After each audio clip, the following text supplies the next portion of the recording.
There is a pattern consistent throughout history of oppressed people turning on the oppressors, slaves against their owners, the peasantry against the feudal barons, colonies, Mr. Verhofstadt, against their empires, and that is why Britain is leaving.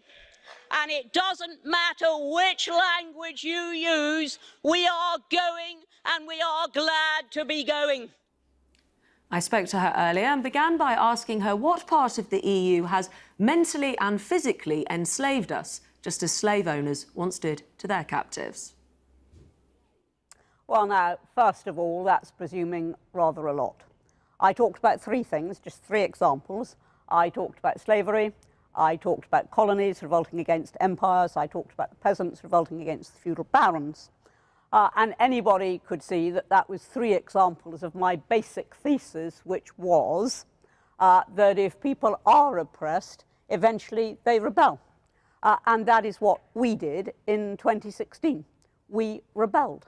And I do believe we've been oppressed, and as much as we haven't been free to make our own laws or to control our own borders, or even to be governed freely by our own elected government, because we're subject always to the overriding nature of EU law. But the word oppressed and using the word slave is so laden. You surely know that as a former parliamentarian, that words carry such meaning. Frankly, if I said good morning, people would interpret that adversely. They'd say Anne Widdecombe's insensitive because it's not a good morning for everybody.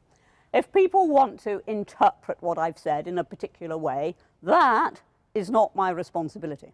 I said we'd been oppressed. I stand by that.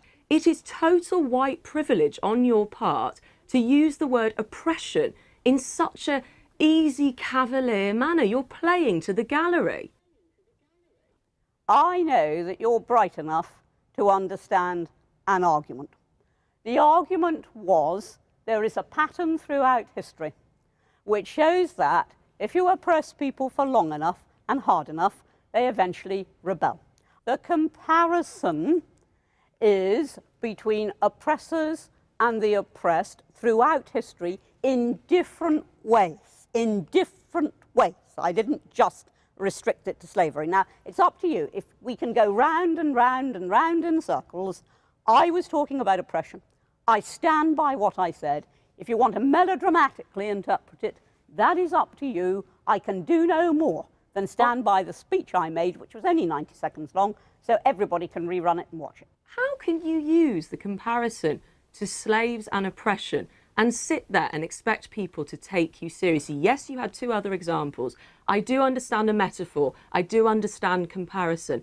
But you know the power of words. What I don't understand is how you can sit there and say perfectly intelligently that you understand I wasn't making a direct comparison, and then talk as if I were. I am not responsible for how people choose to interpret what I say. The real scandal is that 3 years after that referendum, no progress has been made on leaving. That is where the real scandal lies. That is what I am talking about in the European Parliament. I desperately want Britain to be free of the European shackles, and now complain about that if you want to as well. Slaves never got paid £3,900 a month, did they? Certainly not. What's that got to do with it? Nor did the peasants. I am paid for working in the European Parliament, for representing constituents, which I've been doing today. I am paid for that. And I have not compared the European Parliament with slavery. The comparison is, throughout history, the oppressed rebelling against the oppressors. The oppressed are the British people, not the MEPs. We merely speak for them. But you have compared the European Union to the oppressor, and you are now in the European Parliament in receipt of payment. You don't seem very oppressed to people sitting at home looking at you. I didn't claim to be oppressed. I claimed that Britain, in that she cannot make her own laws and control her own borders and control her own trade deals, that Britain is subject to oppressive law from the EU. I didn't say I personally am oppressed. Although actually I do feel that when I can't rely on my own government to govern, but have to look to some supranational body, I do feel that's oppressive. But trying to say that I So say you are I'm oppressed, and then using my salary as a counter. This is becoming a silly argument. You talk about representing your constituents. Do you think your constituents will be proud to be represented by someone who has invoked oppression falsely and invoked and damned, really, the memories of slaves today, however powerful you think that sort of analogy is? I have not damned any memory of slaves. I have not made a direct comparison.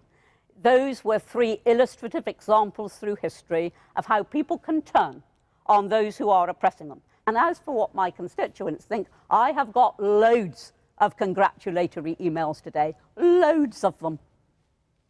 Anne Widdecombe, thank you very much for your time.